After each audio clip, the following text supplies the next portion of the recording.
Hey, sixth graders, it is time for your last lesson on Chapter 4. Chapter 4, 4.4, Polygons in the coordinate plane. And if you've forgotten what a coordinate plane is, don't panic.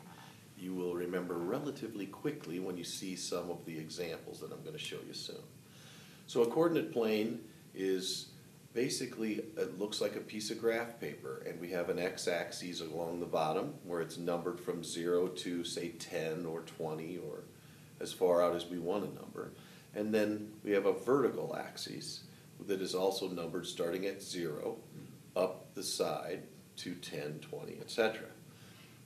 When we talk about that 0, 0 point, we use a term called the origin, O-R-I-G-I-N for origin.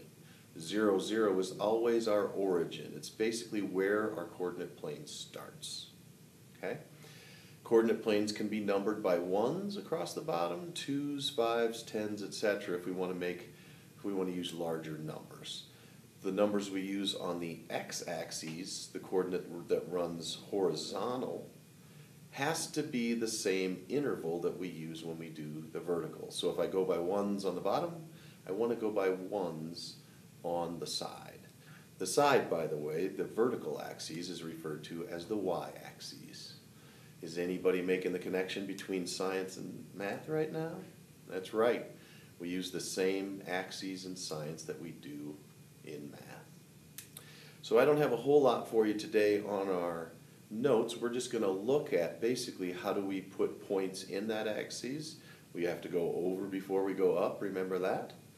And then we're going to look at actually drawing polygons after we've labeled points in that axis. So we might draw a triangle, or we might draw a square, or another two-dimensional figure in the coordinate plane after identifying certain points in that plane. So get ready to take some notes if you want to write in your table of contents. 4.4, polygons in the coordinate plane. We'll have some notes coming up, and I will be talking you through them.